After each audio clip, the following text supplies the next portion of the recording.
బీసీల విషయంలో రెండు నాలుకల ధోరణి, రెండు మనస్తత్వాల ధోరణి అవలంబిస్తున్నారు.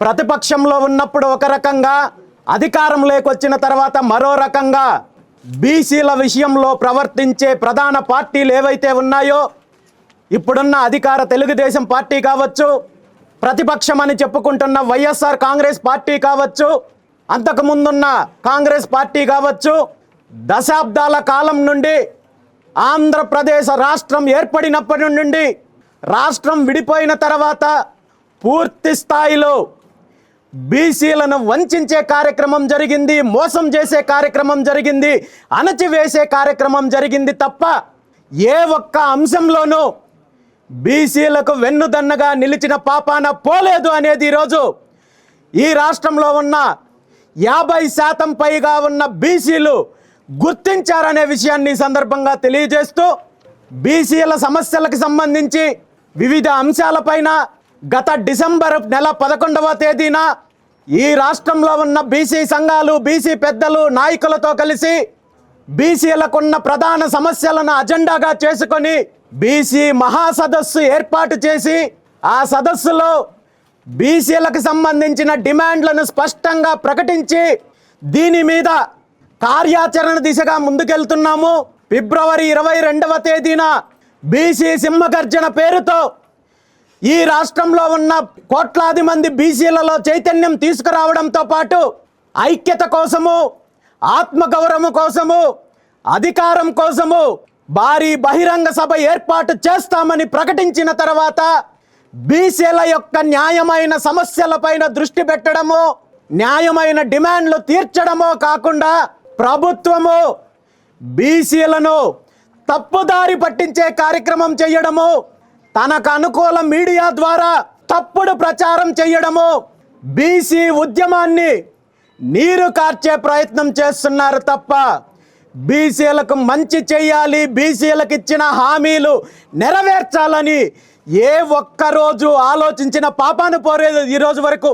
బీసీ సింహగర్జన కార్యక్రమాన్ని ప్రకటించిన తర్వాత ఏదో ఒక రకంగా బీసీలలో చీలిక తీసుకురావాలి, బీసీలలో వస్తున్న చైతన్యాన్ని ఏదో ఒక రకంగా తప్పుదారి పట్టించాలి అనే ఆలోచనతో అనేక రకాలుగా తన అనుకూల మీడియా ద్వారా తప్పుడు ప్రకటనలు, తప్పుడు కథనాలు ఇచ్చే కార్యక్రమం చేసినప్పటికీ కూడా రాష్ట్రంలో ఉన్న బీసీ వర్గాలు ఏ ఒక్కరూ ఇలాంటి తప్పుడు ప్రకటనలు, కథనాలు, కుట్రలకు బలయ్యే పరిస్థితి లేదు అనే విషయాన్ని ఈ సందర్భంగా తెలియజేస్తూ, ఈ నెల 22వ తేదీన బీసీల యొక్క ప్రధాన 5 సమస్యలకు సంబంధించిన ఎజెండాతో ఈ రాష్ట్రంలో అన్ని వర్గాలను ఏకం చేసి బీసీలందరిలో ఐక్యత తీసుకొని వచ్చి లక్షలాది మందితో భారీ బహిరంగ సభ ఏర్పాటు చేయడానికి బీసీవై పార్టీ నిర్ణయం తీసుకుందనే విషయాన్ని ఈ సందర్భంగా తెలియజేస్తూ,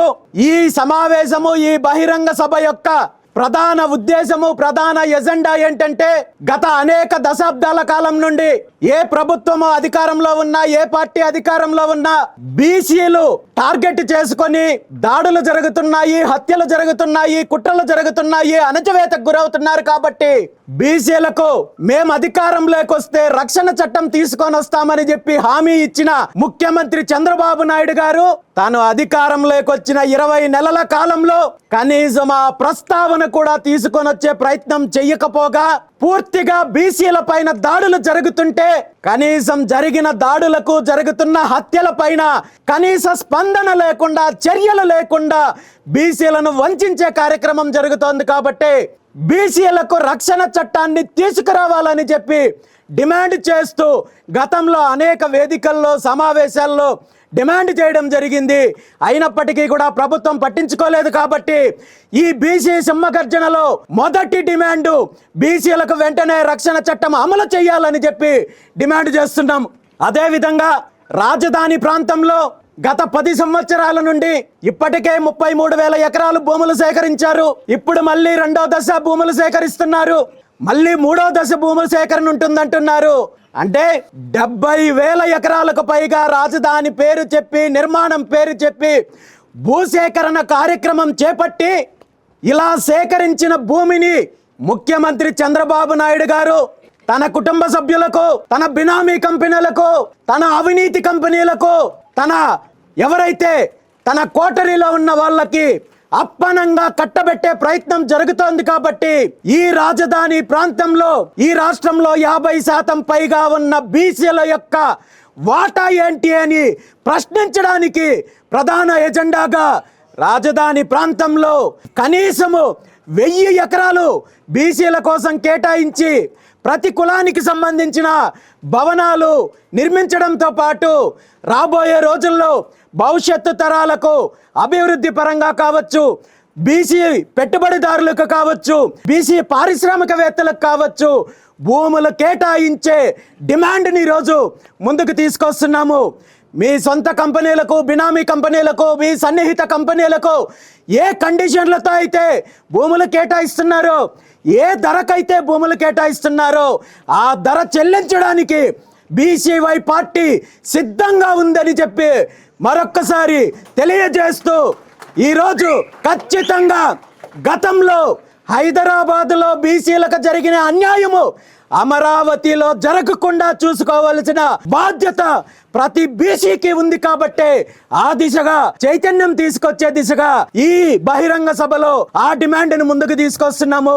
దాంతో పాటు గత అనేక సంవత్సరాల నుండి పెండింగ్ లో ఉన్న సమగ్ర కులగణన చేపట్టి ఈ రాష్ట్రంలో రాష్ట్ర ప్రభుత్వ ఆధ్వర్యంలో సమగ్ర కులగణన చేపట్టి గత 1984 నుండి బీసీలకు విద్యా, ఉద్యోగ, స్థానిక సంస్థల్లో రిజర్వేషన్లు పెంచుతామని చెప్పి తప్పుడు హామీలు ఇచ్చి అధికారంలోకి వచ్చిన తర్వాత కనీసము ఆ దిశగా ఆలోచన చేయని ప్రభుత్వాలకు, పార్టీలకు ఈరోజు బీసీవై పార్టీ తరపున అల్టిమేటం జారీ చేస్తున్నాము.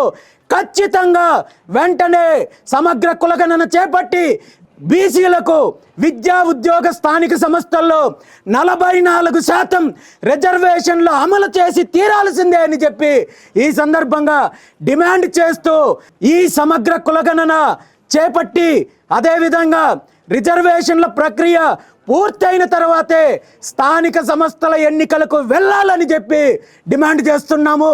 దాంతోపాటు బీసీలకు సంబంధించి, అభివృద్ధికి సంబంధించి బీసీల యొక్క కార్పొరేషన్లకు వెంటనే నిధులు విడుదల చేయాలి.